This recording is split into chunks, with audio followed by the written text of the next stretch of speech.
So welcome everyone to the Planning and Parks Committee meeting for September 20th, 2022. We will have a roll call, please. Ms. Ripito. Councilmember Clark, Here. Chair Bartoni, Here. Councilmember Ottenberg, Here. Councilmember Farmer, Here. Councilmember McCutcheon, Councilmember Rambo, Here. Councilmember Flasher, Here. Councilmember Galani, Here. and we have a quorum. Thank you very much. Next item on our agenda is public input. We don't have anybody in the audience here, so I'm going to assume that there's no cards. Is there anybody online? No guests online? Okay. That will take us to our action items. We have 4 planning matters and 8 park matters. First one being the revised sound analysis for Route 100. Mr. Bunich. Mr. Chair, if we could, the minutes. Yes. Thank you. We can, yes. Taking a couple steps back and we have approval of the minutes. I'll have a motion from Mr. Farmer, seconded by Mr. Galani. Any questions, comments on the minutes? All those in favor, please say aye. Aye. Any opposed? Any abstentions? Great. Thank you, everybody. Thank you, Mr. Bunich. Thank you, sir. That will take us to our first planning matter, which is the revised analysis of the State Route 100. Mr. Bunich. Thank you, Mr. Chair. Mr. Chair and members of the committee, as I'm sure you'll recall, we've spent a great deal of time, most of this year and some of last year, talking about noise, sound levels, etc. It started out on Wild Horse Creek Road with an aquaculture operation, but that kind of blossomed into a discussion about the decibel level at nighttime and our standard for such. And then shortly thereafter, we began talking about road noise. And that kind of grew out of a Ward 5 meeting where a number of residents both on Etherton Road next to Route 109 and Route 100, kind of noted that it's very noisy along there, and certainly they were concerned if that noise was going to increase over time. With the support of the committee, then City Council, we engaged Acoustical Associates out of Illinois to help us understand the levels of noise associated with Route 100, Route 109, and now most recently Pond Grover Parkway. The department prepared a memorandum anticipating that Acoustical Associates, Steve Thunder and Dr. Thunder, would have information available to us yesterday. Even if the information was available yesterday, the memorandum did identify that we recognize it's hard to kind of get that information, go through it thoroughly, and then ultimately have a conversation that might lead to recommendations about mitigation, changes to the ordinance, et cetera. We did receive it today with the apologies of Acoustical Associates. Dr. Thunder was out and had to come back and basically review the work of Steve Thunder. That's what took the extra day or two. So tonight we do have the addendum, as they call it, which does now take into account Pond Grover Parkway and more of the intersection at Route 109 and Route 100. One of the items that Dr. Thunder emphasized today to me in a telephone conversation was that the software package that they use has been upgraded and is fairly new. And one of the additions that you'll notice on the two maps for daytime and nighttime is what I would call a turquoise line. And that is the 60 decibel level. And that's the area where any of those structures or buildings shown inside that actually are above what would be considered acceptable or marginally acceptable. And so from that perspective, as you can see, it is not so much any of the newer housing that's being impacted, but some of the housing that's been in existence now for a period of time, whether it's Lafayette Trails or Windsor Crest subdivision. Dr. Thunder and his son Steve will be in attendance at the October meeting to go over this report more thoroughly and respond to questions. His only request of you was that if you do have questions or notice something that's out of the ordinary or that prompts you to think that doesn't make sense, he'd like to know so that they be prepared for the October meeting to present the findings and the overall report, because the overall report was still in draft form until we received the addendum, and then complete the report and submit it for consideration. So, Mr. Chair, we're glad to take any comments or questions tonight. The department is requesting no formal action, again, given that the report was just received today. And thank you. Thank you.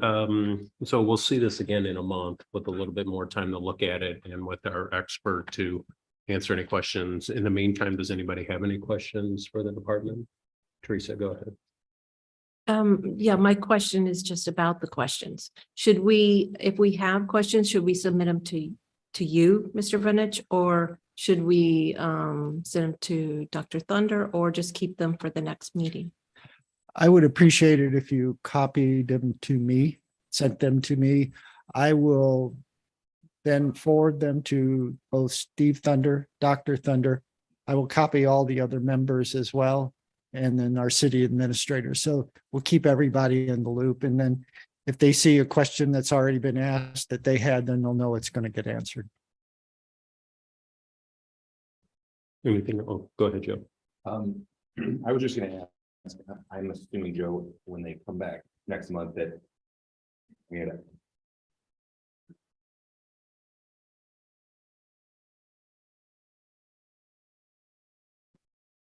That is my intent, because it's one thing to diagnose a problem and to just step away. I don't think the city council has that latitude. If we need to know solutions, maybe the solutions are too expensive to implement or will take time, but we at least need to know, here's what we should be considering.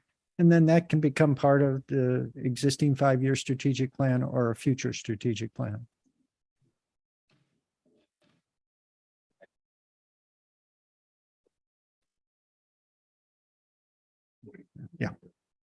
Yeah. And if I may, Mr. Chair, just one point. I've, Dr. Thunder emphasized this today in the telephone conversation. They chose to use the ANSI standard versus MoDOT, EPA, or HUD.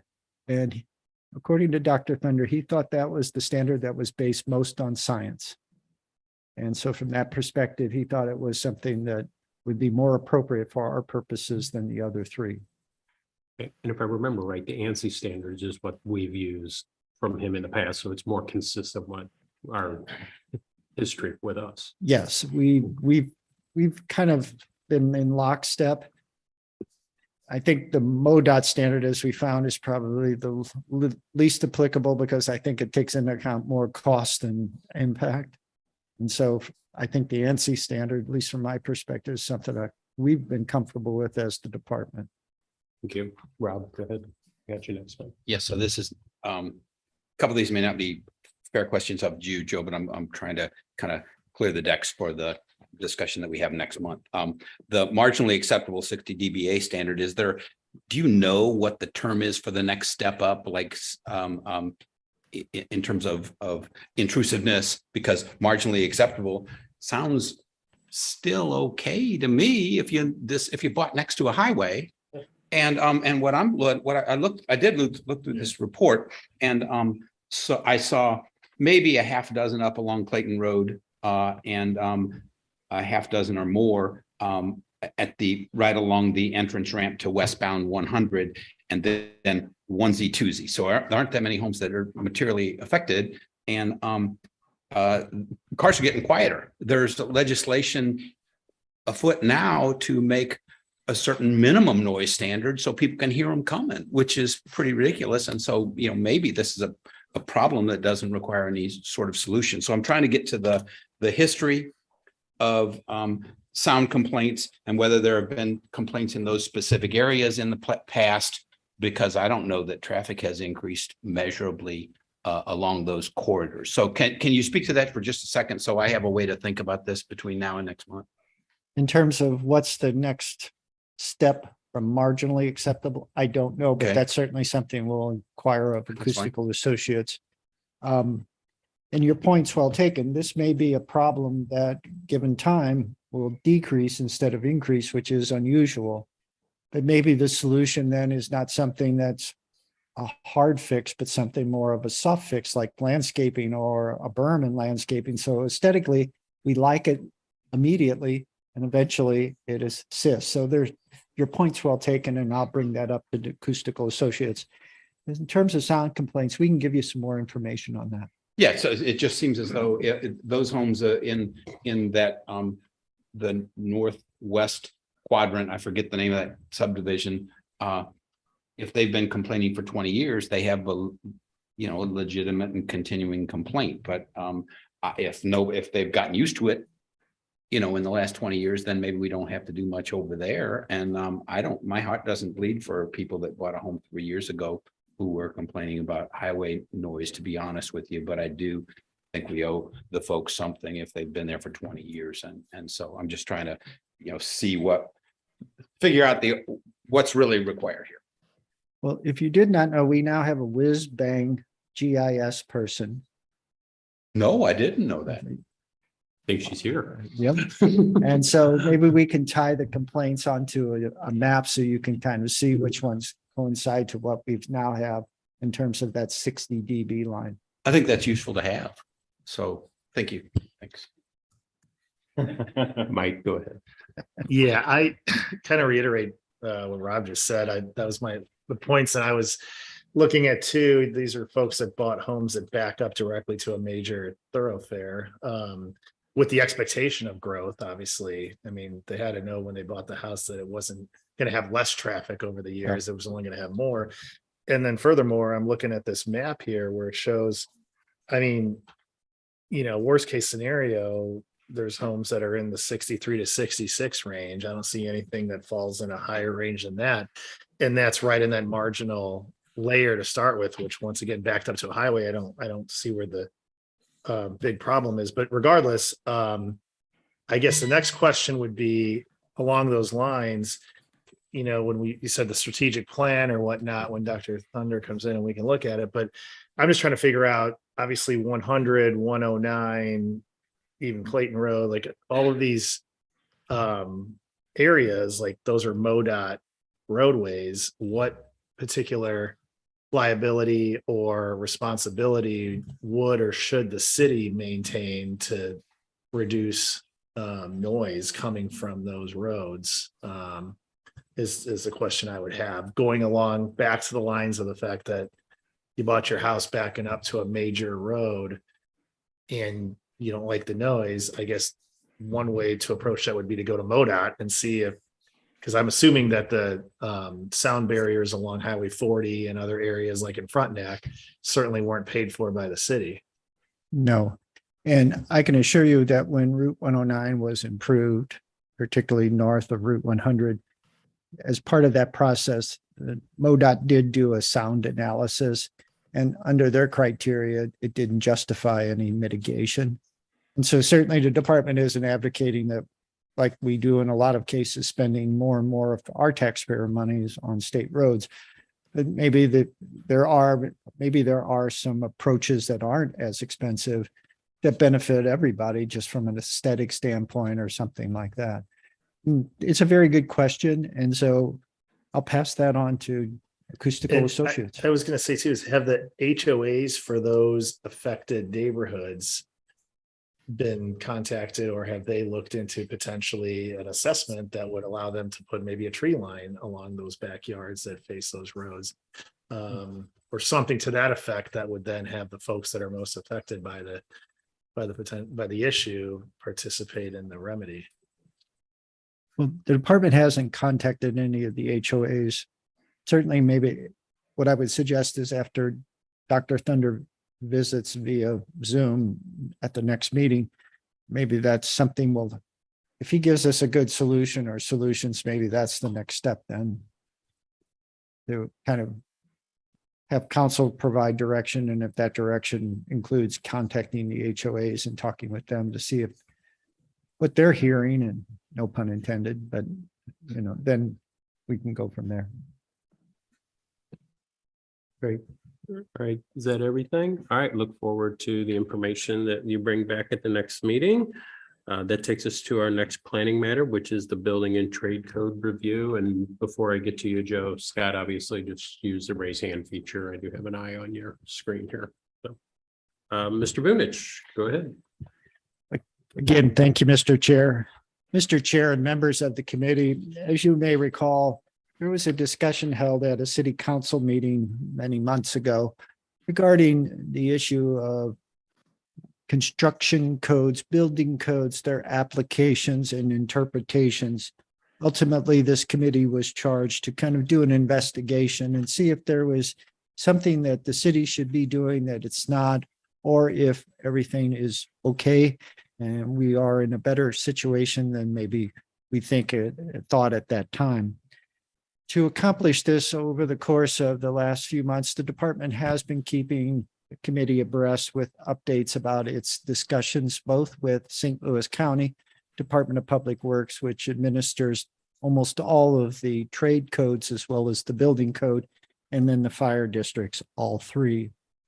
As is summarized in the memorandum, the department heard from two of the fire marshals, and in their opinion, they did not know of any particular code component that was creating a potential problem. Now, the one that was most serious has been corrected, the drywall on the subfloor in the basement because of the nature of the supports.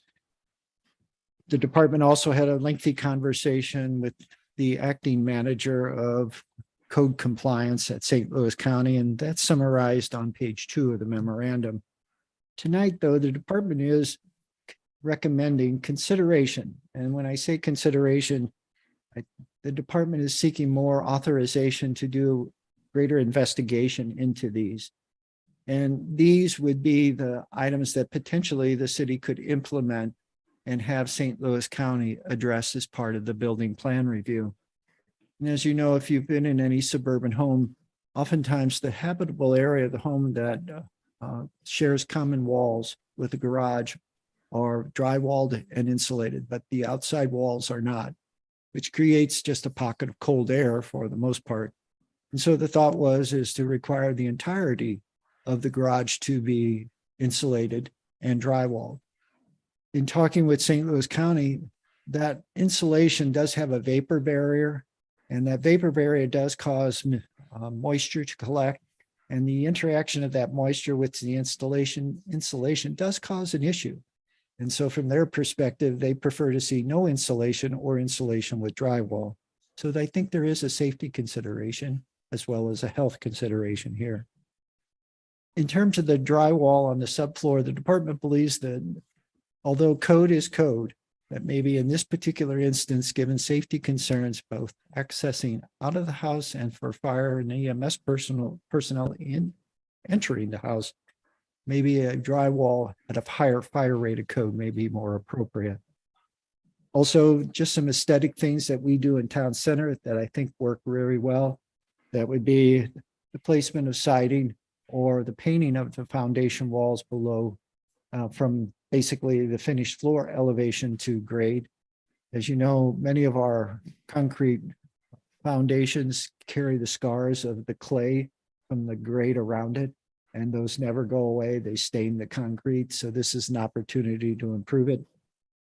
Working on the discharge of sump pumps, a common complaint we get from most of our suburban areas, just discharging a sump pump drainage onto another property. It stacks vents and penetrations in the roof, not be the bright silver, that we do something to basically control the color. Basically, we know we have flow problems in town center area with our water. And so the department would like to investigate if the water line diameters going into the house are too small.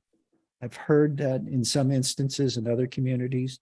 And then finally, just a whole revamp or look at green materials, the implementation of green technologies, et cetera, in the building code. So those are areas the department would like to investigate further. I know it will delay the submittal of the final report to City Council, but I think there's some important things here that I'd like to get more information to the committee for its consideration. And certainly tonight, Melanie or I would love to hear anything that you would like us to consider as well. Thank you. Thank you, Joe. So are you looking for a motion from the committee to do some further investigation? Yes, that would be preferable if the chair would not mind. Okay, does anybody want to make that motion made by Mr. Farmer and seconded by Mr. Galani? Great, we got the motion on the floor then. So any questions for the department at this time? Go ahead, Teresa. Yeah, Joe, I was just, I hadn't thought about this when I was reading over this, but when you were talking, about in the more non-urban areas, swimming pools that when they empty the swimming pools, it creates a lot of erosion down the hillsides. There's no objection to the committee. I'll add that to the list. No, that'd be great. Anything else from anybody? Joe, the only I guess question or comment I would have would be, I mean, like definitely on the surface, these all look like great ideas, but then there's people in this room that know more about real estate than I do, but typically any of these expenses are going to be passed on to the, first buyer of a house. The builder's not going to take in these expenses themselves. Just don't want to get to the point. I mean, houses are very, very expensive now. I don't want to get to the point where we're adding some, especially when we get into some like green materials and some just where we're adding things because it'd be nice, but then we're just continuing to price people, raise the price and price people out. So I just want all of us to be conscious of that. And I got a question. Just this is all like outside of fire code. This is just us potentially putting our own code enforcement type things on, correct?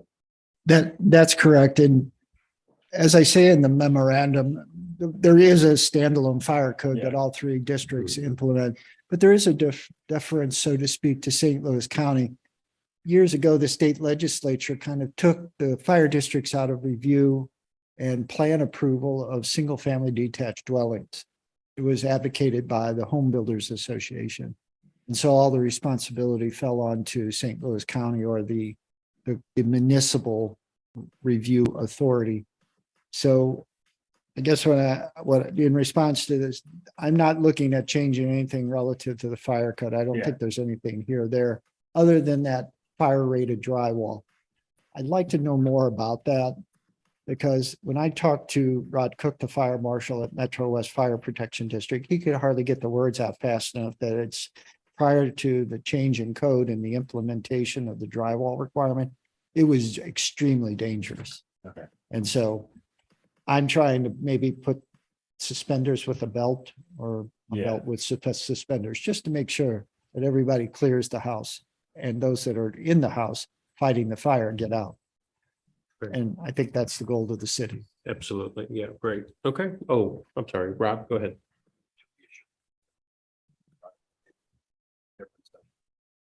Five eight inch drywall typically and that would be.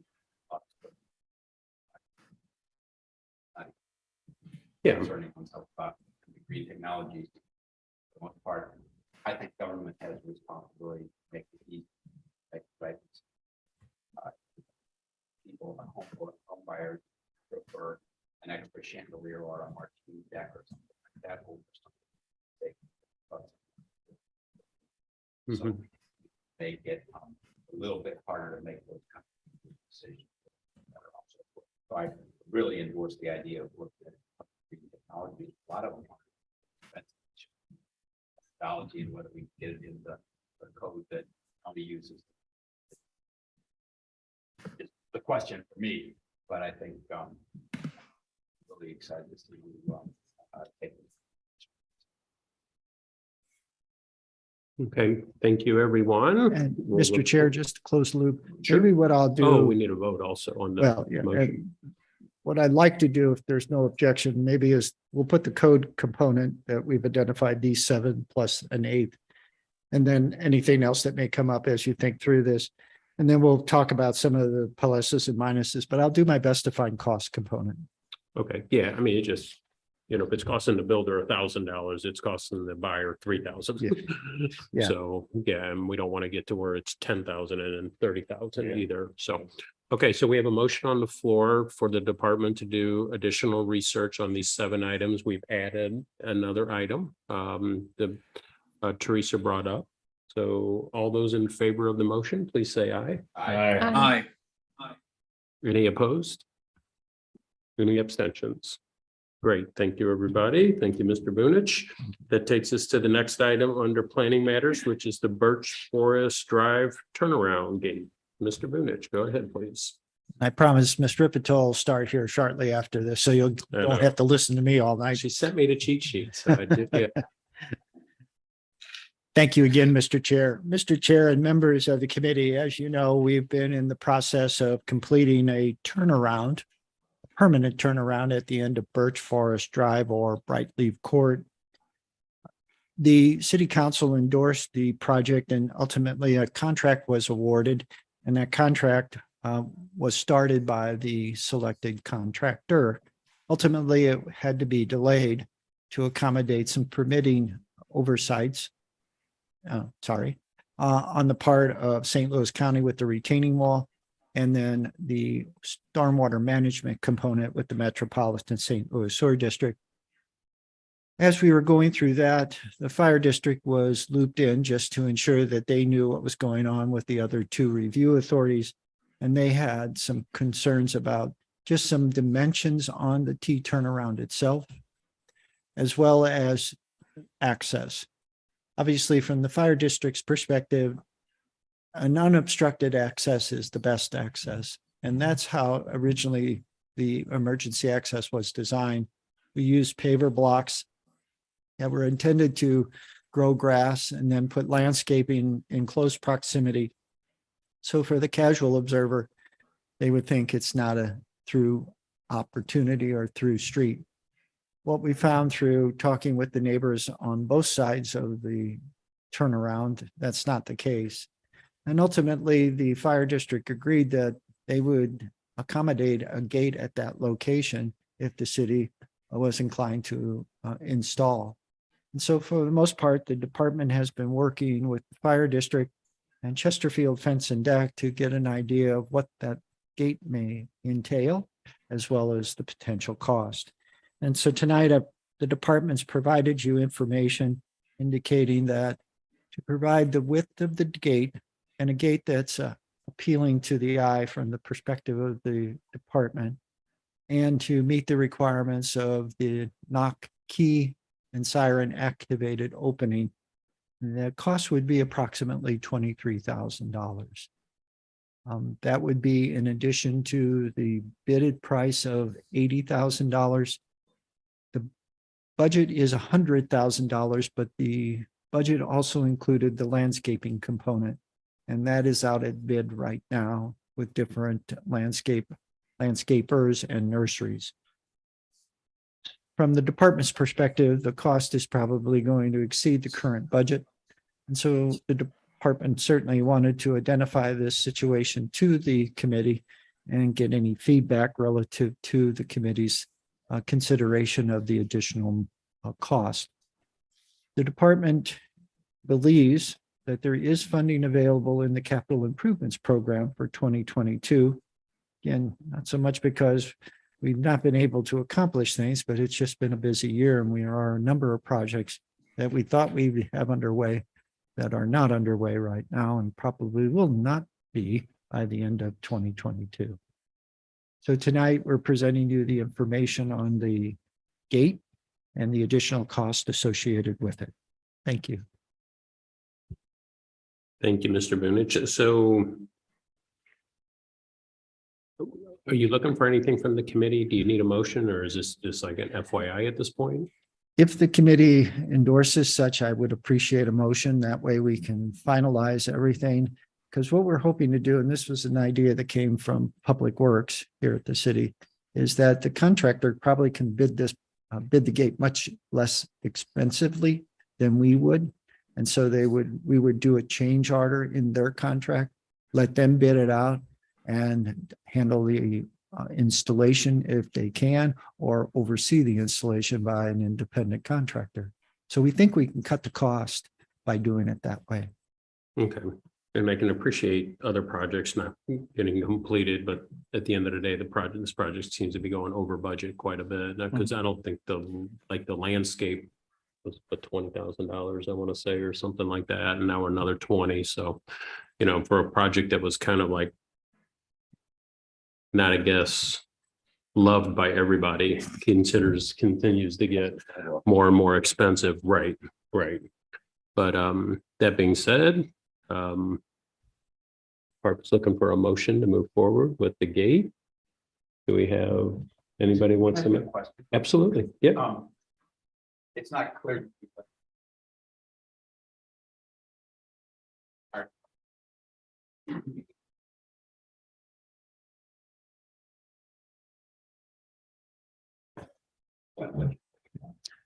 From the fire district's perspective, as I mentioned, an unencumbered access is the best access. And we heard a lot about, why don't you just make it a through street? And it's like that, that horse is out of the corral. And so from their perspective, they didn't want bollards and they didn't want any other obstructions other than a gate if we were going to close it off. I will tell you that from the department's perspective, if we don't do something to encumber access and obviously address the fire district concerns, it's just going to be a cut through. And it's not intended to be. The ordinance governing Brightly says it shouldn't be. And so I think if there's any hesitancy, I think we can look at a less expensive gate approach and maybe bring that back to the committee as soon as possible. But what would that entail? Well, just.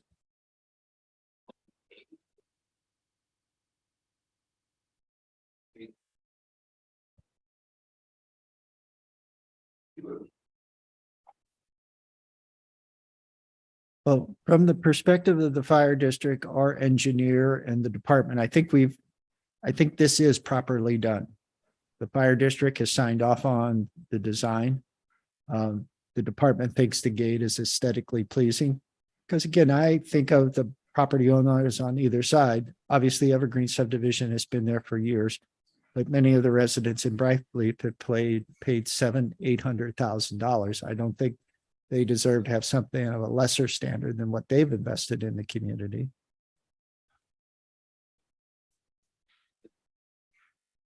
this is the solution the department settled on after discussions with a number of different parties.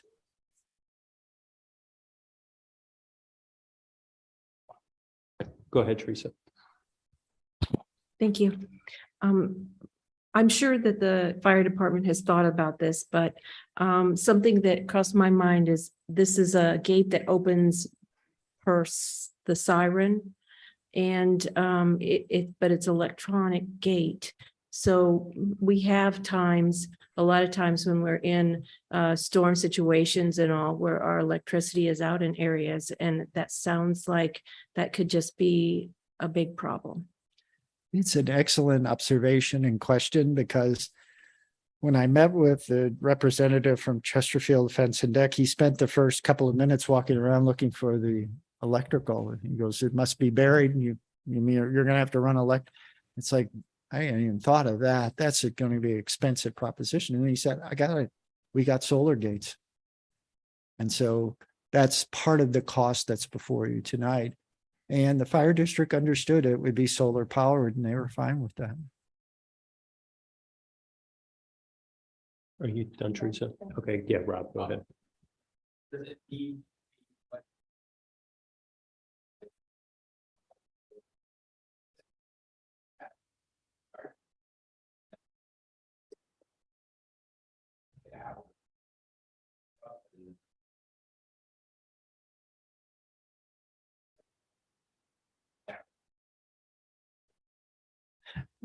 I suggested something akin to that, and their standard now is that the gate has to open and be siren activated. And what was explained to me is now they're all given this the noise level of a fire truck. They're all basically plugged in with their headsets so they can hear the discussion, the commands. Obviously, they're belted in. So from their perspective, it isn't just jumping out of the vehicle. It's basically taking everything off that allows them to communicate, unbuckling, getting out, then getting back in and doing all of that at the same time. So as I say, it's become a much more complicated process just to get through a gate, I guess, in a fire truck these days. The Knox key, that's K as in kite, N-O-X, is the intent if all else fails, somebody does get out, unlock it, and open it. Go ahead, Mike. Sorry, I'm just, we're all trying to come up with different workarounds on this cost. So I guess two questions I have. Number one, if there wasn't a gate there, the concern is that it would become a cut through. What is the expected level of traffic that would use that as a cut through if that were the case? And then secondly, what is I know in other areas where there is an open throughway like that by a neighborhood or another area, that where they've got signage in, an ordinance that says fines are doubled or tripled or whatever. And then if that were the case, we could have the police department focus the first 3 to 6 months heavily on patrolling that area and issuing a lot of tickets for anyone that did cut through to kind of set the precedent that it's not going to be tolerated. And then obviously there might still be people that would go through on occasion, but you would think that that would deter the majority of those folks. But I'm just concerned with, is it 5 cars an hour? Is it 20 cars an hour? Is it are we looking at an actual traffic going through there at a high rate? Or is this just a matter of a handful of cars? Because if we're going to spend 23,000, I know you said it could probably be less, but that's a significant amount of money unless it was going to protect against a massive intrusion upon the neighborhood. And if there's other mitigation steps that we could take from a patrolling standpoint.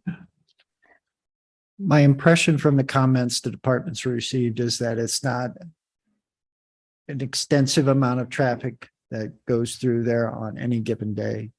It's just an irritant because obviously people aren't expecting it, so they're surprised when it happens. Eventually, both the street that intersects Taylor Road Extension and this cul-de-sac will be posted that there's no outlet, as we do on most of our cul-de-sac streets, those yellow signs on top of the street signs. So that'll probably address some of it just because people will look at that and say, oh, there's no outlet. I need to But again, as I say, it is an irritant. It generates a lot of frustration on the part of the property owners. And certainly we're trying to address that and address it so it doesn't become a problem again. So. Go ahead, Teresa. Thank you. I'll take my second turn at asking about the budget. How much over budget are we already without this? Well, the good news is we're not. We got a very favorable bid from the general contractor on the actual construction of the turnaround and all the components. The original set of bids for landscaping was well within that $20,000. Now, saying that, I'll probably hexed it, and the next set of bids on landscaping will be because, supply chain and inflation and what have you. But we're under the $100,000 amount right now. We're right at the top of it, but we're under it.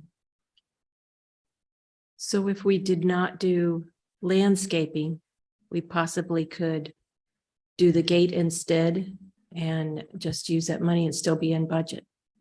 Yes, we could switch. Alleviate the landscaping and add the fence, and we'd be maybe just a 1,000 or 2 over budget. And then certainly in the future, we could come back, or we could ask the HOAs to maybe do some of the landscaping as a component of the overall chain. Thank you. Thanks. So in another effort to look for another solution. So, and I can't visualize this. I mean, I've been there, but I can't visualize it. So 2 questions. One, Joe, the complaints that the department gets or that the city gets, are they coming from the Brightleaf side? Or are they coming from the Evergreen side? Thank you. More of the evergreen side. More the Evergreen side. Okay. So my next attempt would be, and I might not, today it's a street that goes through, and there's just basically a curb, correct? That's keeping me and Joe from driving through, because we know better than to go over a curb. It's a rolled curb that accommodates the through traffic. Okay. So if I remember right, down in Wild Horse, there's a couple fire truck access that's done with landscaping, if I remember correct. That there is no way in the world a person would drive through that, but a fire truck would go right through it, and they know there's a street on the other side of that landscaping. Is that still there, or is that correct? For the most part, I remember one of them. Like all the way in the back, if I remember right, of Wild Horse? Yep. And that's what we tried to emulate here. And obviously the landscaping didn't get installed because it was, it was one of the last things constructed. And then we had the issues. The project, the design wasn't supported by quite a few people. And so we started looking at an additional option. And in this case, the additional option was this permanent turnaround. So we tried to emulate that originally when we brought the entire project to city council, is to hide it, instead of trying to gate it or obstruct access. Okay. Okay. So, okay, thank you. Scott, go ahead, please. Thank you, Chair. I just had a question regarding gate options. Is there some type of an intermediate gate option that would be available that might involve a gate that is held shut by use of a shear pin, which could be broken if an emergency vehicle were to pull up to it and push against it? I have to believe that most motorists, if they saw a gate closed, wouldn't try to open it with their vehicles, but an emergency vehicle would be able to do something like that. Maybe also in conjunction with an oversized speed bump that would further discourage the average person from trying to go through the gated area.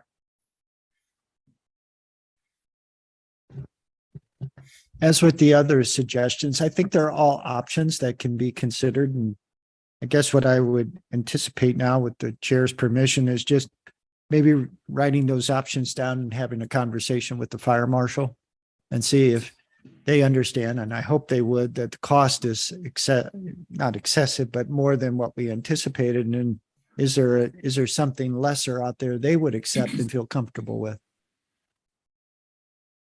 Yeah, I mean, everybody can speak for themselves, but I mean, I can understand that it's an issue, but is it a $20,000 issue?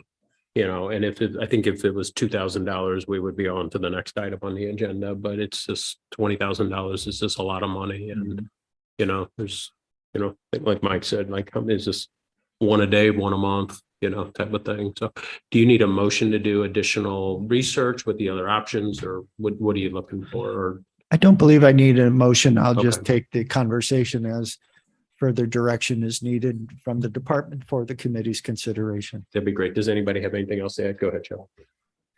I don't know if we have the capability to do this.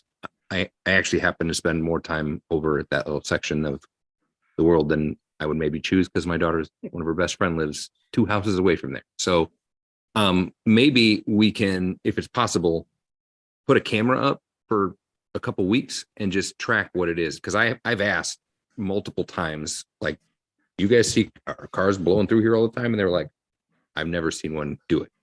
So like everybody else, like I was an advocate of just punching through the sidewalk anyways. I don't, whatever. But I think if we put a camera up and we can see that it's 1 car a month, or it happens to be the same car every time that does it, rather than putting a $23,000 gate up, we ask one of our officers to sit up there and wait and have that fixed. I will ask Mr. Cross and Captain Mundell if that's something we can do, but certainly I think that's an option. Anything else? Okay, great. And thanks for all the research you've done and look forward to the additional feedback. I think you understand where everybody's coming from at this point. Yes, sir. We'll see what we can find for that might be more workable. Thank you. Next item on the agenda is recent development trends. This is typically just an FYI item for the committee, but if anybody has any questions at this time, this would be when. See, now the only one I had on it, the SCOTE is still on that. Is like, what's the timeline on like something that's kind of closed out, getting it off of this update? Mr. Newberry is the primary author, and him and I have debated back and forth. So I think this is an opportune time to take the SCOTE off. Thank you. Yeah, the less we see that moving forward, probably the better. That takes us to our park matters. The first one is the Wall That Heals visit to Warrenton. Looking forward to definitely how this visit and discussion went. Melanie, go ahead.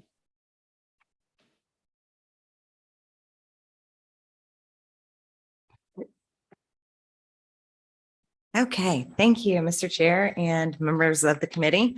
I apologize in advance for my long-windedness, but I was fortunate to go on the visit and really enjoyed it. As you likely recall, the department presented on the Wall That Heals previously, and the city's intention to start the process to bring the wall to Wildwood. So with the committee's support, the department contacted the wall and provided additional information at the March meeting, as well as scheduled a site visit while the wall was here in Warrenton.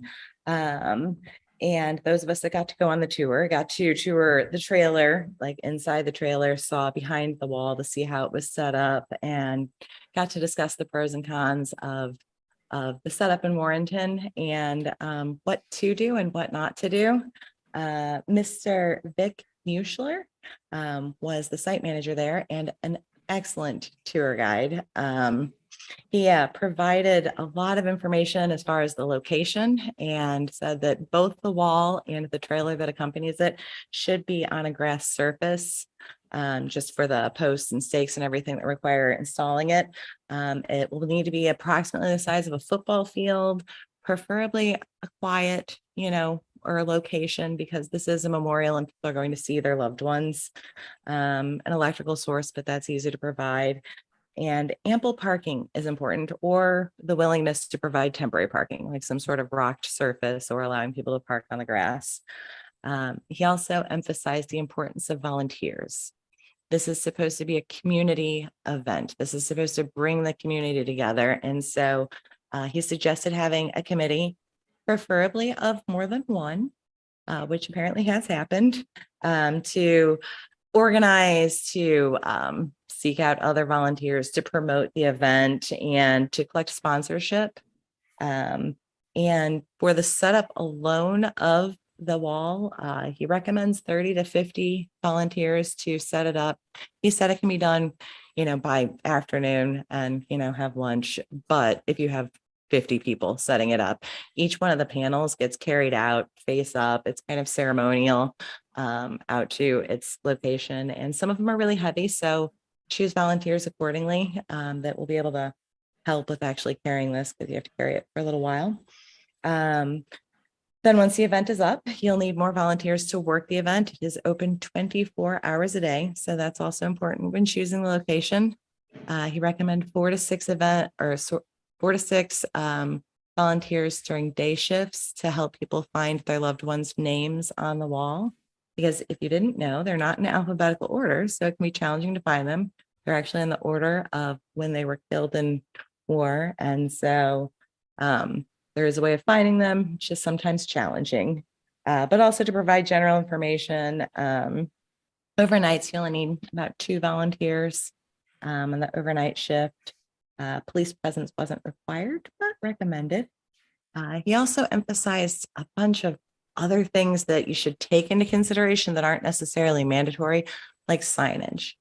This location was a little challenging to find in Warrenton if you didn't know where you were going. It was kind of back off, back roads. And also, having welcome home, banners, signs, something like that. It should be a moment. The time of year you can request, but you're not necessarily going to get it. They write their schedule according to where else they need to be, and they usually plan out a year all at once. And so you might apply in January and find out they're going to be there in March or November. Amenities, you'll have to have restrooms, stuff like that for the volunteers. And there are display additions that the people also do, like the flags of valor and stuff like that, but they all have to be approved in advance. And then there's, just things that are nice, like having seating available, like whether it's temporary benches or just putting in a place that has some sort of seating. And then also the opening and possibly closing ceremony. When the truck comes to the city, it's required that there needs to be an escort for the truck coming in, and they recommend having, people there to welcome the veterans to the city. And they also, you might not necessarily want to do your opening ribbon cutting at that time because you want the display to be up, but having people there is important. And then also another consideration that is important to take into account are the memories that are left behind. Not unlike the Veterans Memorial in DC, people leave things at the site. And so once those are left, they become the property of Wildwood. And so it's important that you take that into consideration and figure out where we're going to put these. And a lot of cities will create some sort of display or something, along those lines. I have a few photographs, if you don't mind. This is actually taken along one of the sides, so you can kind of see the back and how it's stabilized there. It's a lot of work to get it set up, but it is pretty massive and does require about the size of a football field.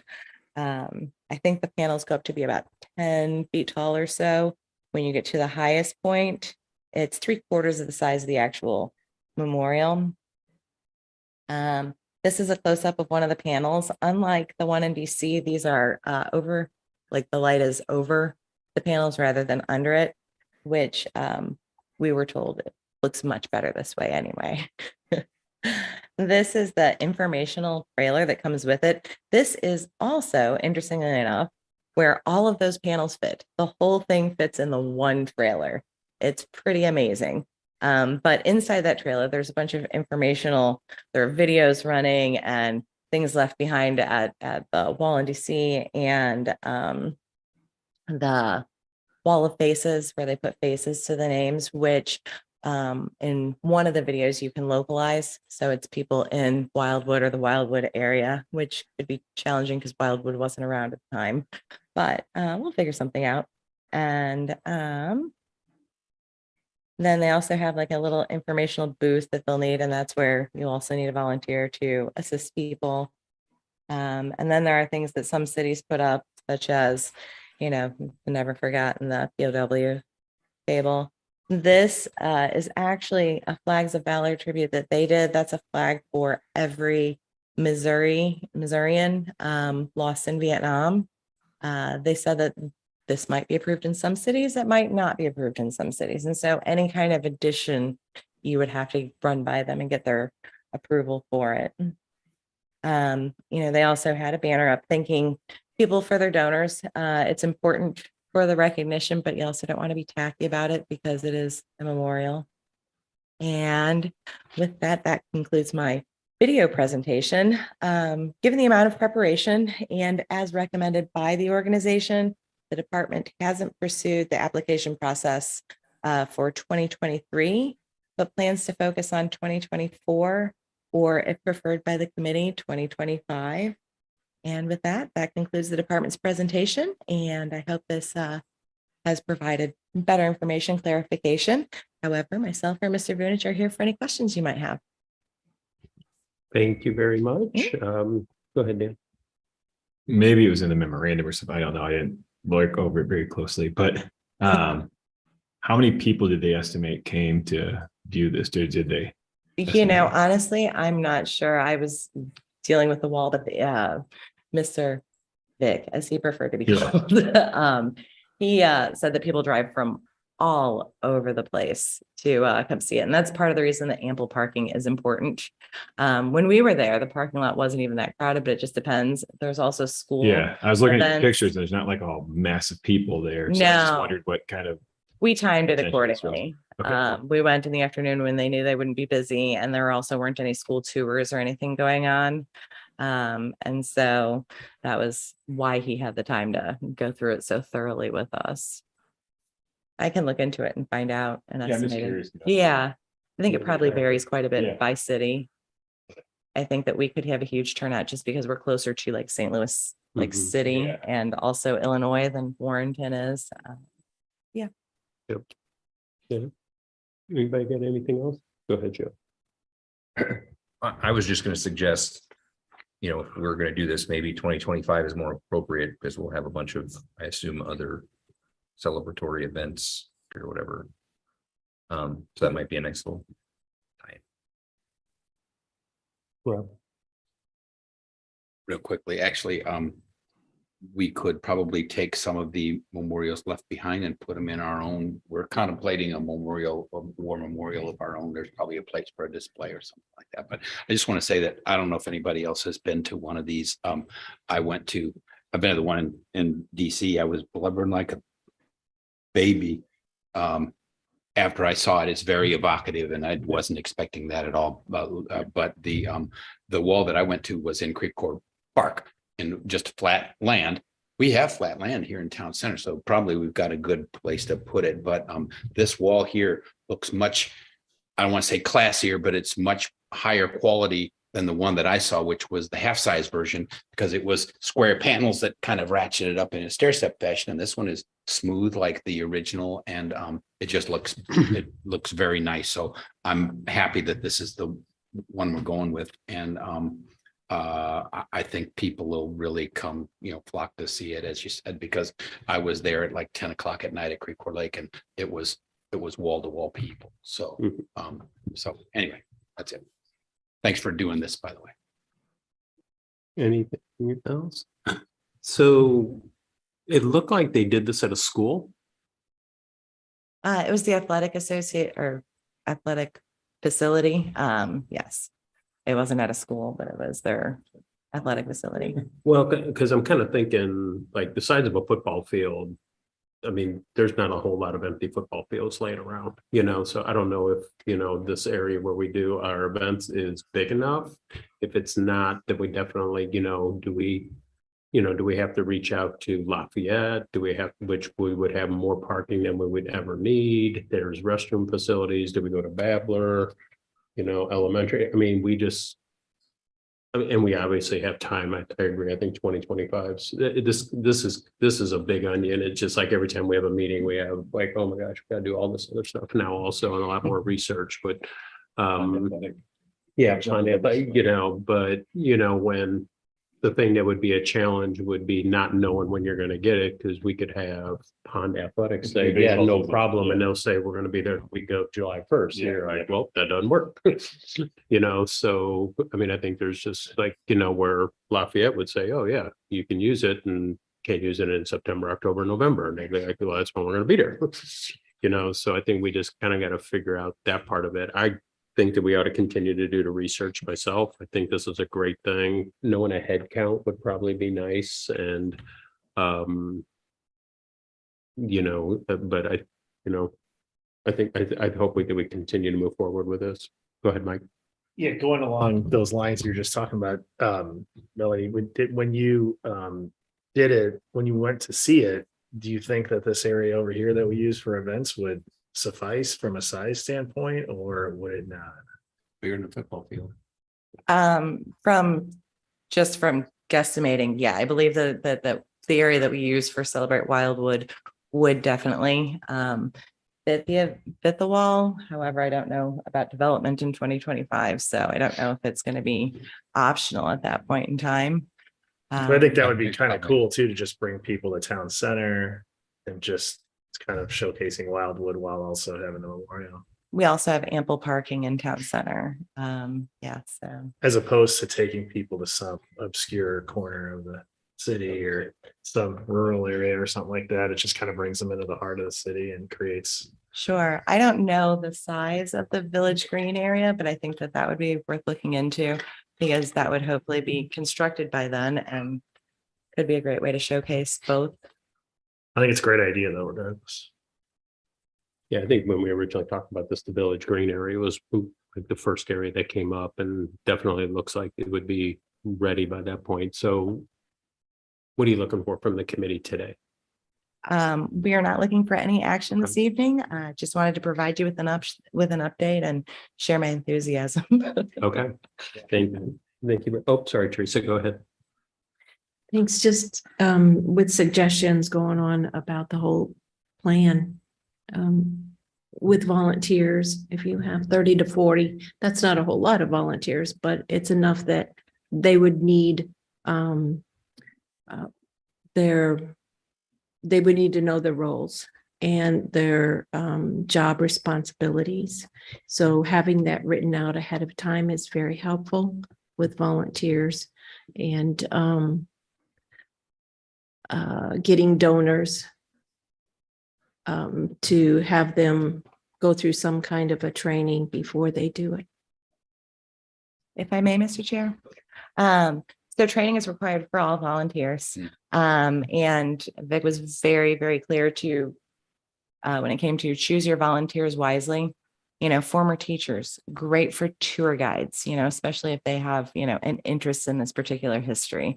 And, people that have the muscle power to carry things for setting it up. He said that there's definitely a variety of uses, and some people might be a one-day volunteer, and some people might volunteer throughout, the entire week and run people in shifts. But yeah, he definitely said that it was very important to have that, and that they will not only train you, but they will also provide you with a cheat sheet so you can have it in your pocket in case people have questions.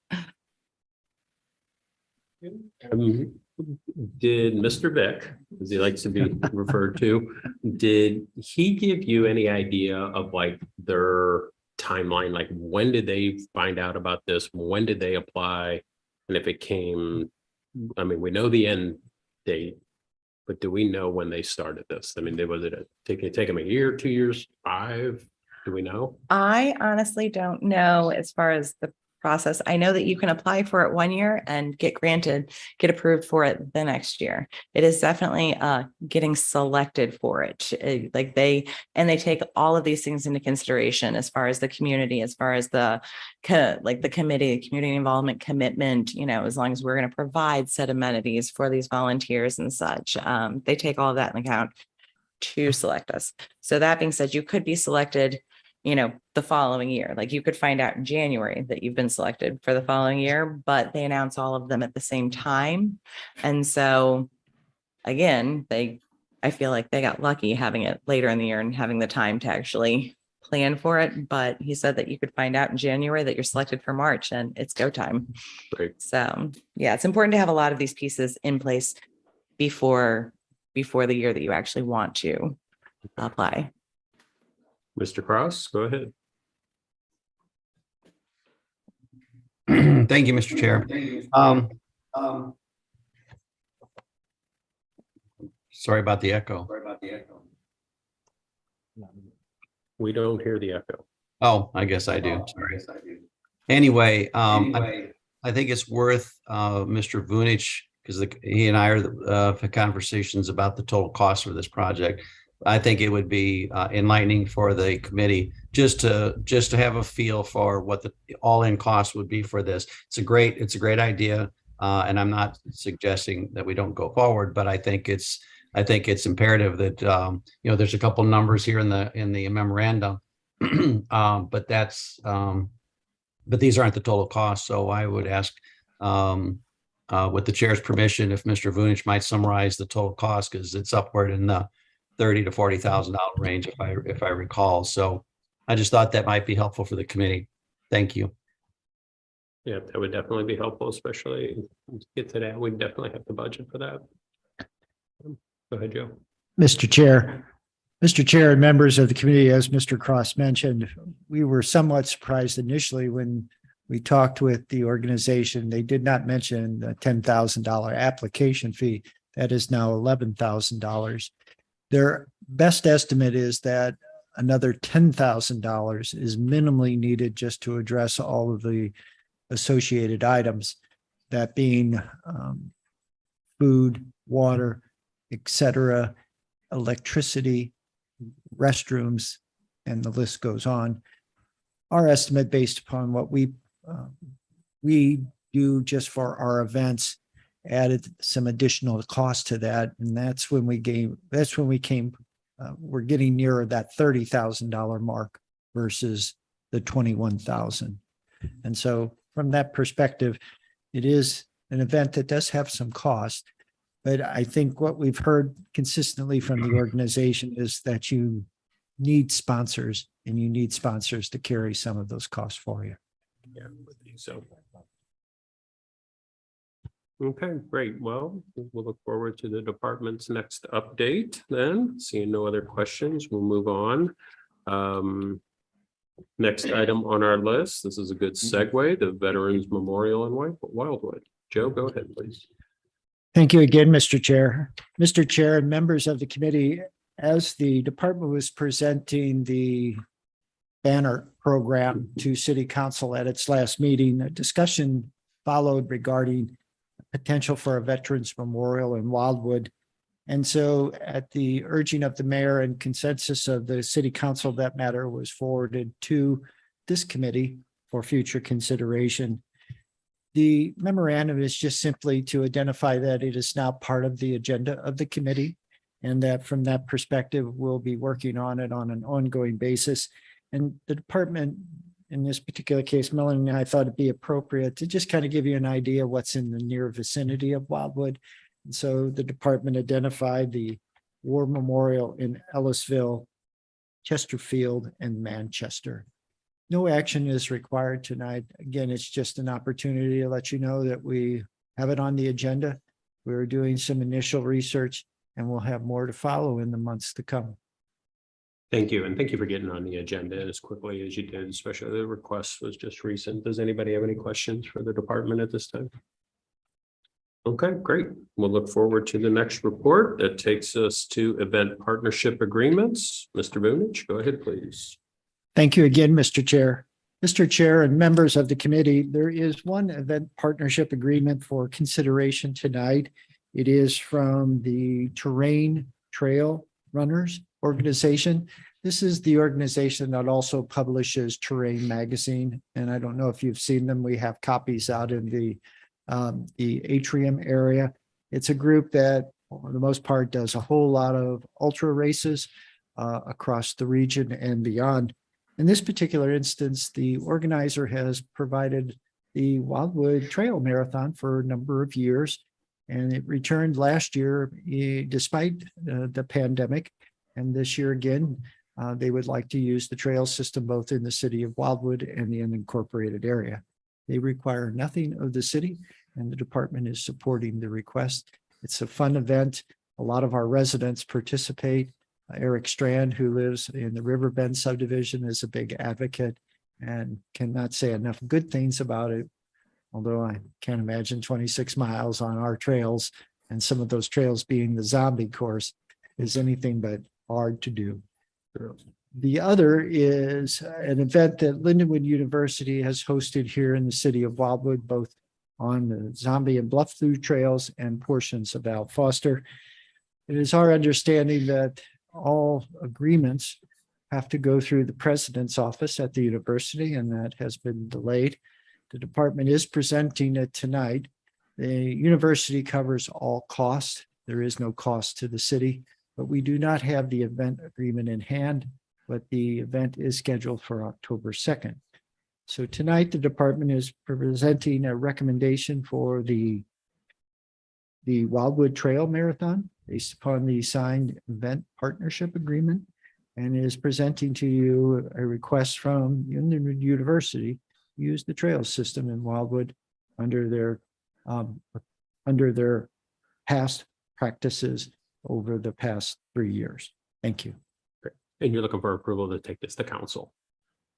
Yes. Okay. Does anybody want to make that motion? Made by Mr. Galani, seconded by Mr. Flasher. Go ahead, Teresa, with your question. My question is, if it's October 2nd. Yeah. Our next council meeting isn't until the 24th. So how's this work? I don't know yet.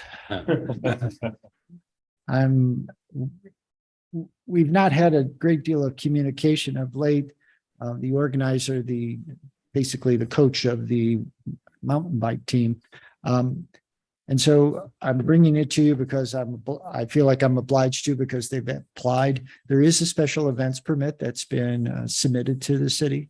And at this stage, I'm not, I would prefer you to endorse it.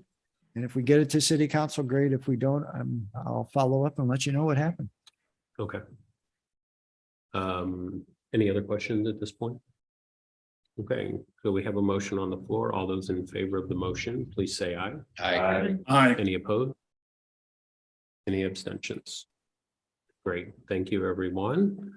That takes us to the next item on the agenda, which is event partnership agreement recommended changes. So hopefully maybe we streamline this a little bit and not have the discussion we just had 30 seconds ago.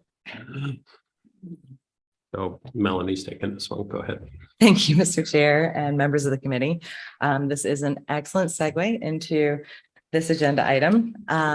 In 2011, due to the popularity of Wildwood events, outside entities started to approach the city to partner with and receive support for their activities and or use the city's facilities.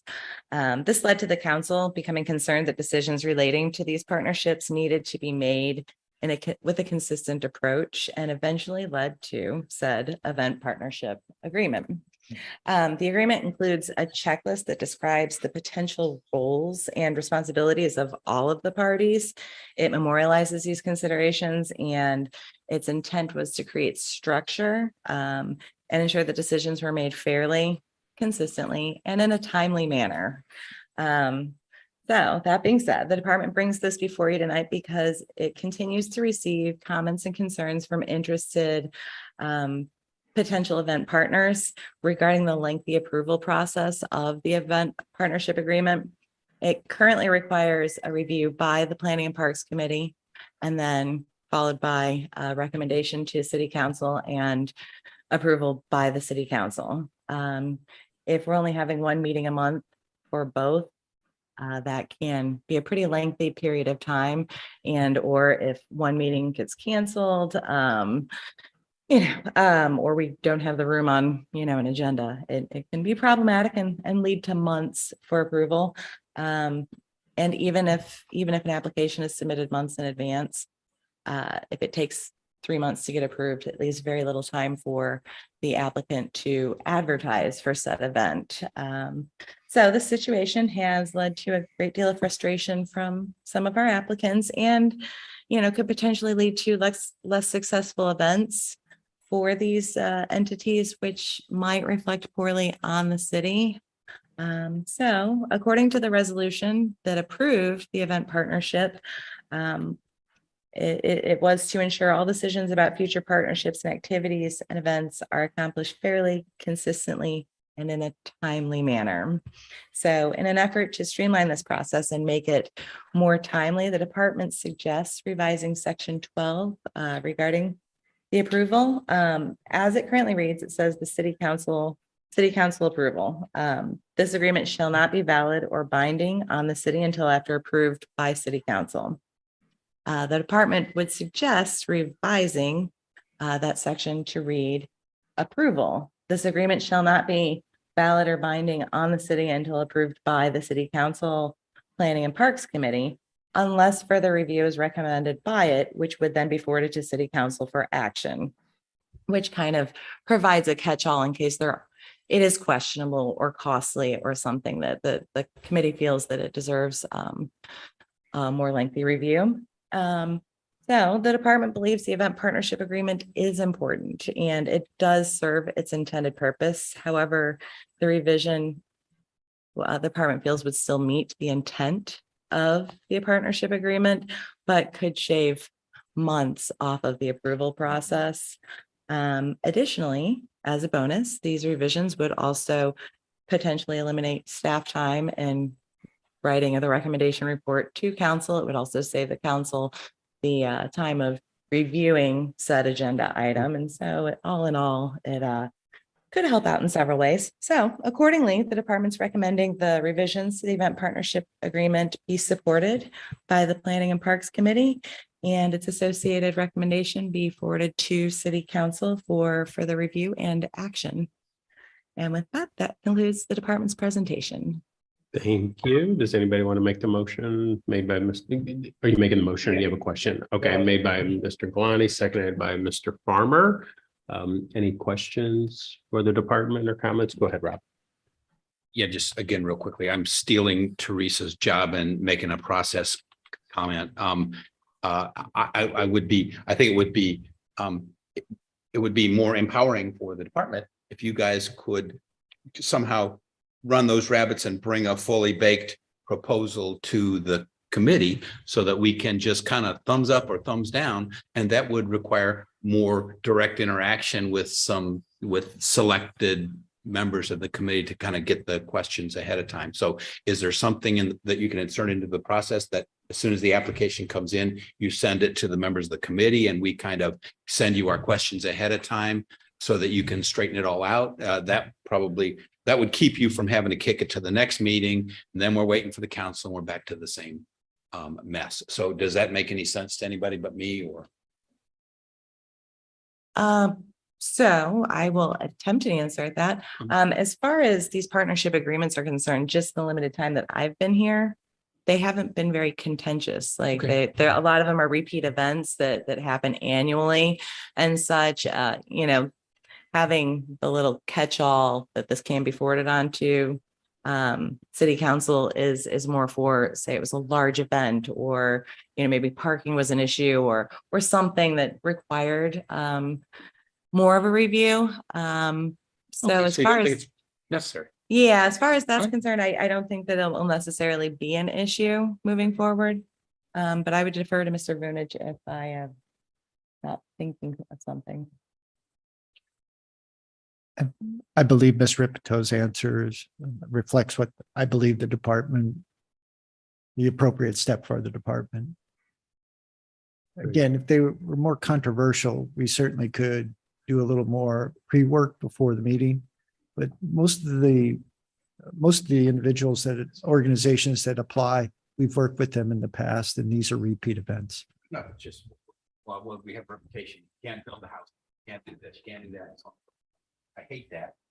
Change that as. Thank you. Mr. Frost, go ahead. Thank you, Mr. Chair. I'm going to throw something out for the committee's consideration. The resolution, when it was passed by council, that goes back, some 11 years, 10 years ago or so.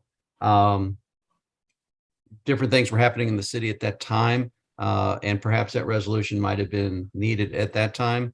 But I can tell you that when these come up on the council agenda, the mayor typically asks me privately why they are something like of this nature is on a council agenda. I think he believes that this could be handled at a committee level and does not need to go to the full council, which mean that perhaps this resolution has served its purpose and no longer needs to be enforced. So it's something to consider that you all might just handle at this point and decide if you can do something and it doesn't need a full council. So I just wanted to kind of bring that up to you all. Thank you. Go ahead, Joe. So I was gonna suggest, I don't know if it's possible. I mean, I know Steve, you or the city administrator, whoever that is, has a dollar amount that is able to be approved without our approval. So, I mean, do we have to go to the council to rescind this whole thing, or can we just say, there are 8 council members at one of these meetings, so the odds of 9 other people saying they don't like to have a fun run seems incredibly small to me. So, I mean, I get it if we're, having some other kinds of rallies that maybe people aren't fans of, but until we have that problem, this seems like a gigantic waste of time and energy for everybody. That is the point, and certainly the mayor feels that way. The city administrator has a discretionary $10,000 limit in terms of being able to sign off on contracts and those types of things. But this is not so much even a dollar amount. It's just, there's work that's done at the committee level, and the committee is fully empowered. As you said, Mr. Farmer, there's eight of you.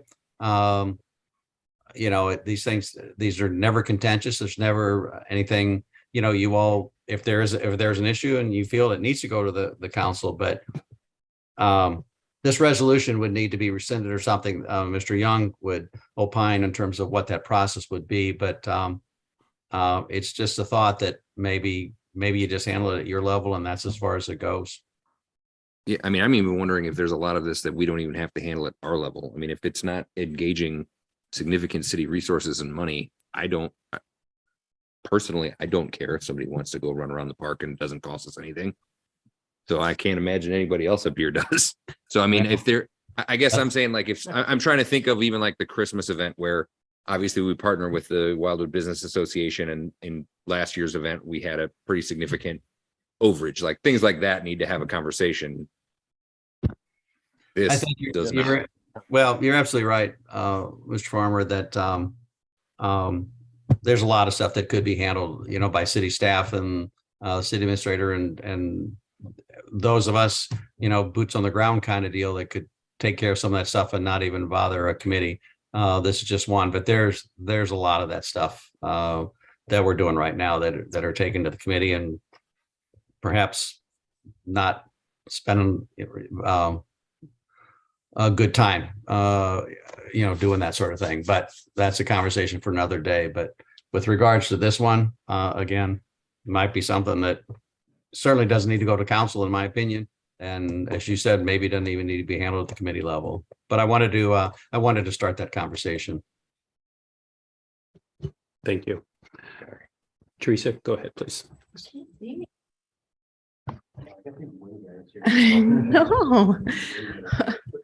No, I think that this might be a good time for that conversation, because there are a lot of those issues, and maybe as they come up, there's a suggestion. This is one of those issues. Let's talk about it right now. And do we want to continue the way we're doing it, or do we want a motion to turn it over to the department in total or to the committee in total, and then pursue that like we're doing this. I think that this has brought up a good point. So I'll come right to you, Mike. So I would want to get the department's input on that, but I kind of where you're going, is this the time to make a motion? If we're going to council and asking for a change, do we make a change similar to what, you know, Joe said and what Steve said, that if there's no staff resources or revenue and for the city involved, do we let the staff make that decision and approve those? Is that kind of where you're going with it? I think that's kind of where. That is where I was Joe's going with going. it, and what I, and if, just like they said, it says in this document that Melanie put out, that if there's an issue that needs to come before, they will make that decision and bring it here. If it's here and we're making the decision and we say, oh, well, we need to send it to council, then we do. But we don't just have this process that something goes through all of these channels and it just drags it on. I think that would cut down a lot of time and energy. Okay, so I would want to get the department's feedback on this before we like make a motion or vote on anything. So I know Mr. Galani wanted to speak, so I defer to you him want to speak first. first, or you want to? Well, yeah, I was just going along with said. City, for the motion you're talking about, that you guys could have the, you know, you and the city administrator, for these two events right here, just rubber stamp it. If something that's controversial, costs money to the committee. The committee can handle it. And if it's something way out of bounds, that they're all at loss for, and they're like, I don't know, this is a problem, we can always recommend it in a one-off situation. But rarely should it be on the odds. And almost never really get it done. Yeah, and I kind of trust, well, I definitely trust the staff to know when to bring it to us. So you want Yeah. the first route? Go ahead. The for information section of the council agendas, we could have one of those every month here and also on council and keep everybody informed, but we can inquire if we're concerned, but otherwise everybody's fully apprised without any effort, any effort on the committee's part. That just makes some sense to me. Okay, so Ms. Ripito, go ahead, please. Sorry, if I might make a suggestion, just because it's hard to put staff in kind of an ambiguous situation. Is this important enough to take it to the committee or not? I was thinking, what if we did something like, if it's a repeat event that hasn't had any issues, you know, say Lindenwood University, they do this annually and it's never been an issue, then the department can rubber stamp it. If it's a first time event, maybe it goes to committee, stops there with approval, unless you see that it needs to go on to full council. Just a thought, you'd see a lot less of them, but you'd see any kind of new events that came in, and it wouldn't leave staff in the position of, is this important enough? Right, yeah, I don't want to be unfair to the staff either. We're trying to like make Or- this easier on you. Yeah, or applicants. Mr. Bunich, you want to add? Maybe as a corollary to that, if the event has a greater than $10,000 cost in terms of city resources, it comes to committee.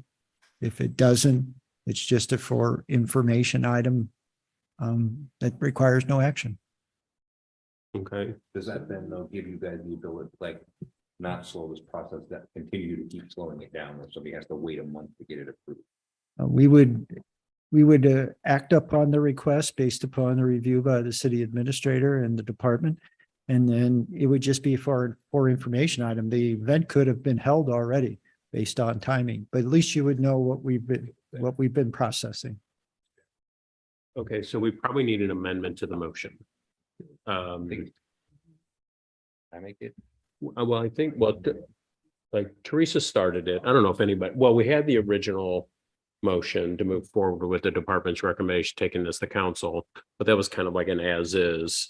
And then kind of like where the discussion has gone since is to amend the motion to give the department more discretion over approval of these types of events in the future. So I don't want to put words in your mouth, Teresa, or like, No, that's exactly what I was saying. I mean, it has to be approved by, of course, Mr. Young and how we go about this, but it could come out. I was just looking back at the development trends and this type of activity that some of these things on here that, they're working on all the time and we just see it. And we bring it up if it was something that, just like the for information list, but this gives us a little bit more, just a little bit of information. So we know what's going on and we can be able to answer questions to our residents too. But yes, that is the motion, the amendment I was going to make. okay, so the amendment to the motion with the $10,000 stipulation that Yes. was mentioned as well. Okay, do we have a second to that? Seconded by Mr. Farmer. Scott, go ahead, please. Thank you. This is just, I guess, an overall question, and it's something I'm not familiar with. Maybe we have specific rules in place for this, but how do we handle requests that might come from maybe an activist group that wants to hold some type of event in Wildwood in support of a particular political cause? I can't, come up with any groups right off the top of my head that I might use as an example, but how do we handle situations like that? Mr. Vudich, you've been here as long as anybody, if you test your memory. Well, for the most part, Mr. Ottenberg, the event partnership agreement has been used for recreation type activities. I do not recall ever having to present something of, let's say, a political action committee or something akin to that. The event partnership agreement certainly could have that same role. But again, I would not differentiate unless Mr. Cross has a different opinion, and we can certainly consult the city attorney. But I would say if an event is being proposed and it is less than $10,000, between the city attorney, the city administrator, and the department will make the right decision. If it's over $10,000, then the committee needs to be involved. Thank you. Thank you. That answer, Scott. Okay. Yeah, thank you. So help me with this. So we need to vote on the amendment first, correct? Okay, so we have a motion on the floor with the amendment. Do this by a voice vote. All those in favor, please say aye. Aye. Any Aye. opposed? Aye. Any abstentions? Okay, that takes us back to the original motion now. As amended. As amended, yes, thank you. Just so for my own personal knowledge here, I'm sure that this will be ran past City Attorney Young. That, we might not see it. If we see that, we might not see this at the next council meeting just because of his time, and also we want to make sure we get this worded correctly from him, correct? Okay. So that being said, We don't have another meeting. I would suggest it would be a really good thing if we had this in place by the beginning of the year. We might. yeah, I wouldn't disagree with that. Yeah, I'm sure the department would like to have this in place sooner rather than later also. So we have a motion on the floor as amended. All those in favor, please say aye. Aye. Aye. Any opposed? Any abstentions? Great, thank you. This is a step Thank you. forward in streamlining the process. Just, I do have a question, and for both of you and even for Mr. Cross, has the city missed out on any events because of our process? And people have said that just takes too long. Well, the Lindenwood University Intercollegiate Trail Race may be one that we will. Well, that would be pretty fresh. That takes us to the next item on the agenda, which is the Hardcourt Area and Community Park. Mr. Vudich.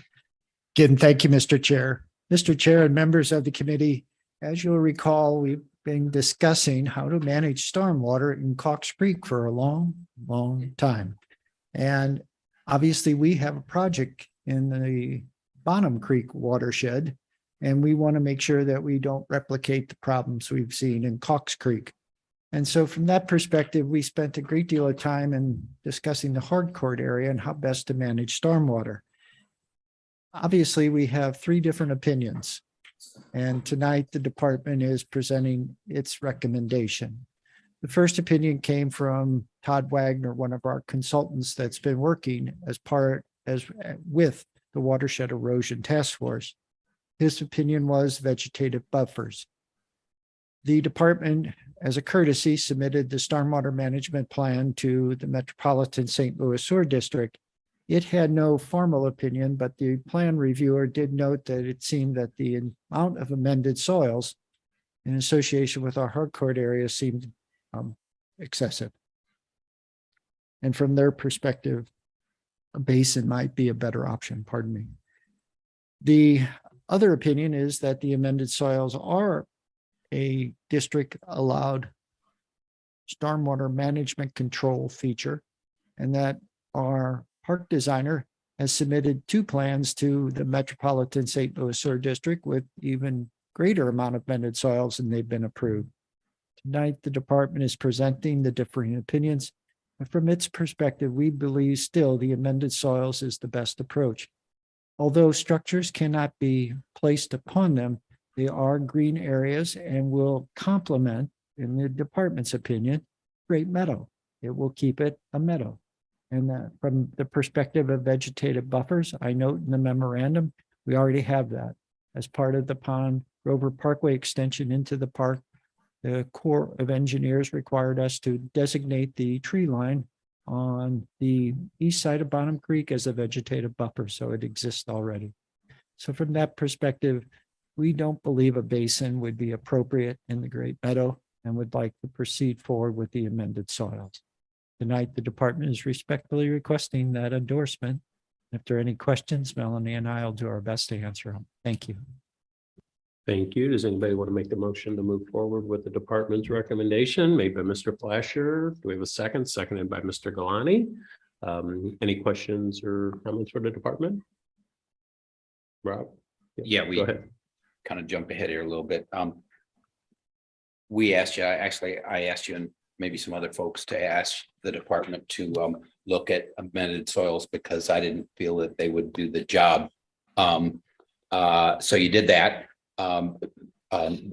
PE, Mr. Wagner kind of seems to agree. MSD kind of seems to agree.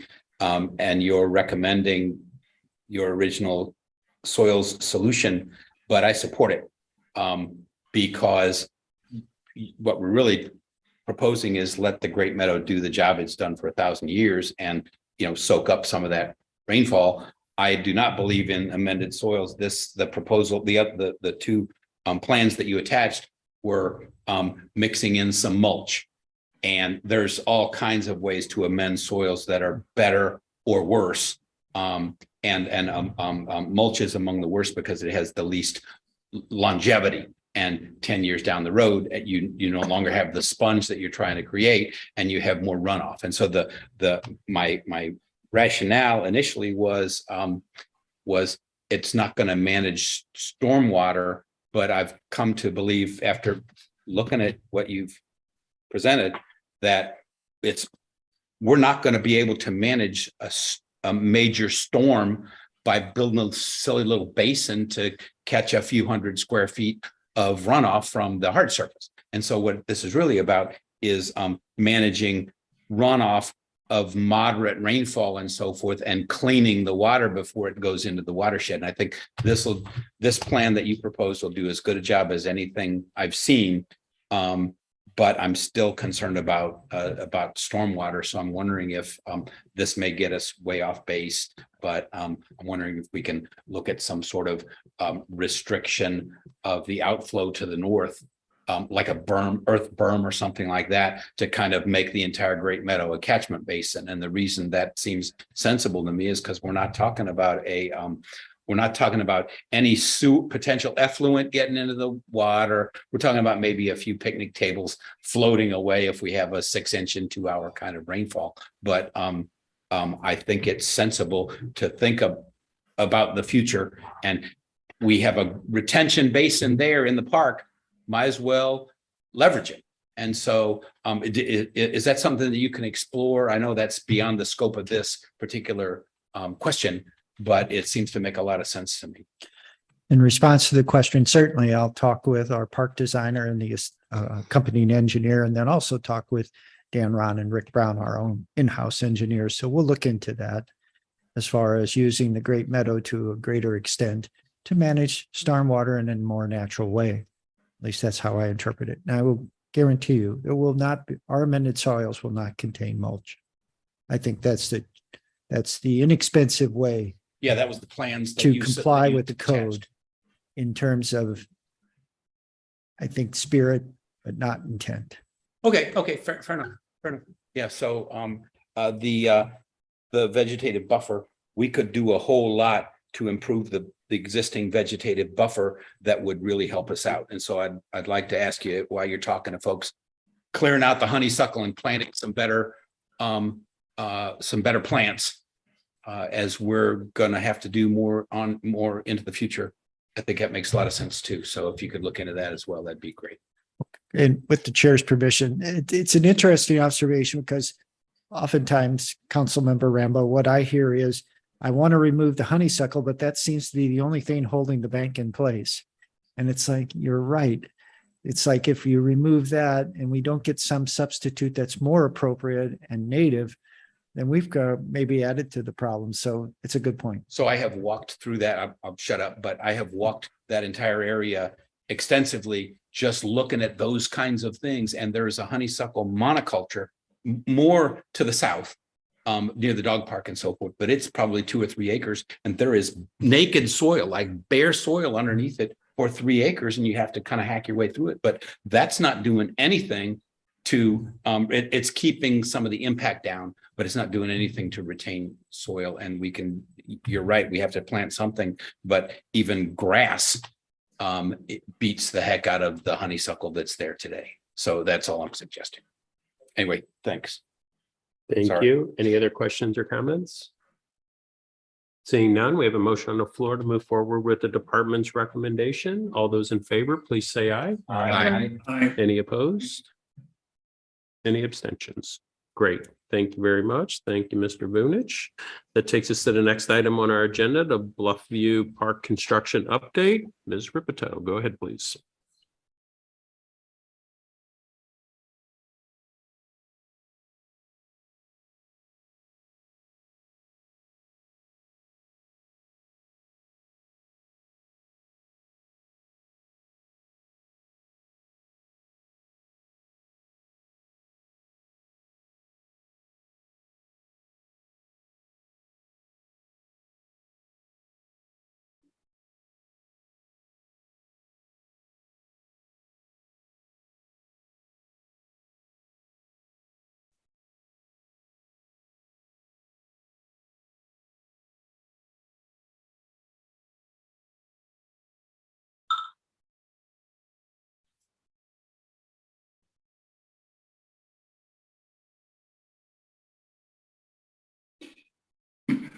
We are not hearing anything out here. My apologies. I didn't turn my microphone on after I scold people for not turning their microphones on. Not a My problem, not a apologies. problem. Thank you, Um, Scott. Can you hear her now? Yeah, absolutely. Thank you. Okay. Thank you. Sorry, Thanks I for- will yeah. start over. Work has been underway at Bluffview Park since the beginning of the summer and progress has definitely been made. The contractor's primarily been working on the Bluffview and along the path that services it. The photos that you're seeing currently are the view of Crescent from the Bluffview area to the south, as well as the trail improvements. This is another one of the trail improvements to the south end to the north end, as well as the bluff area improvements to the west. Oh, I missed, there we go. And then here we have a view of the new seat walls and the shelter pads on the bluff area, as well as the shelter pads and the wall towards the west. And then the memorial bench area with the new pads, as well as the view from the access road to the south. And with that concludes my slides. More recently, the work has shifted to the large island in the center of the parking lot. This area is intended to have more shade structures and facilities for picnics and gatherings and more landscaping. However, with that, the department also has not great news to share. We wanted to make you aware that within the last week, the general contractor forwarded purchase confirmations of equipment for the park. And despite having ordered it in July this last year, the delivery date is approximately June 26, 2023. The contractor's been doing his best to work around this and has been working on installing the footings and piers needed for said equipment so that when it arrives, it can be installed pretty immediately with as little disruption as possible. And with that concludes the department's presentation. However, if you have any questions, Mr. Vunich and I are available for any questions you might have. Thank you. Any questions? Go ahead, Joe. The department has a request of the committee. Once the shelters are installed on the bluff, I think we should hold a meeting out there. Absolutely. Yeah. So I do have one question. I'm sure this went through a bid process like everything else, and there's a company that lost out on the bid for the shelters. Is there an opportunity to go back to them if their lead time is we can have it by, December, but it's going to cost you like $1,000 more? I don't know what the difference was on the bids. All three of the bids on the shelter structures were comparable in terms of shipping timeframes. Okay. As you recall, one of them offered to have it in about 5 to 6 weeks, but it was $40,000 more. Okay. And the department declined, and I advised the city council of that decision. I just didn't think that was money well spent. $40,000. We'll see you in June. So no action needed on this one, but just an update. So nothing else. So that takes us to the next couple items. I'll do these in tandem. These are typically just for information items also, the in-person and virtual recreation program and the facilities reservations. Any questions or comments for the department? Any questions or comments from the department? Just one item, if you hadn't noticed, Celebrate Wildwood is being pieced together out in the field next to the theater. We have made arrangements for your golf carts. They'll be here sometime on Thursday. Certainly you can decorate them Friday or Saturday morning. We hope you attend and have a good time like everyone else. Thank you. Thank you in advance for all the hard work and preparation. I asked where all that, and Jaxie and I are rolling cater. Spend money on that. Yeah. We already have it, but we do have 2 judges that we're going to offer a golf cart to. So we'll have one extra, which is always a good thing. Okay, good. Okay. Teresa, go ahead.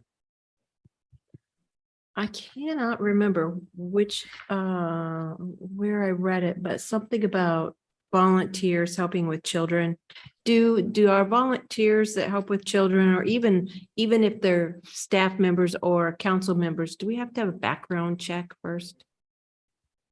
Like the schools would have you do? Ms. Clark, I'll have to review the memorandum.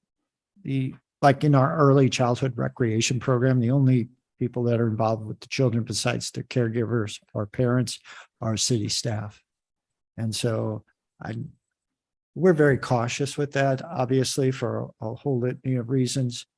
So yes, we do use partners like down at the train. The volunteers help obviously with the operation of the train. When we go to 6th grade outdoors, there's people from the nursery there that provide the pumpkins. But again, it's always in the context of a caregiver or parent with the child. We never leave. They can't leave and go elsewhere and come back.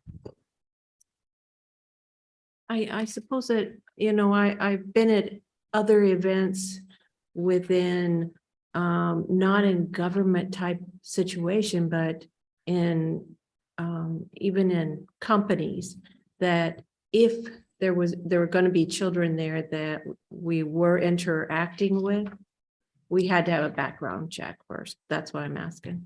Well, any employee of the city of Wildwood is required to agree to a background check before they come on board as an employee. So we do it for our employees. Like I say, we don't let the kids be just here. We're not to say it in a bad way, we're not a babysitting organization. We offer recreation programs that we want the parents and caregivers to enjoy as much as the kids.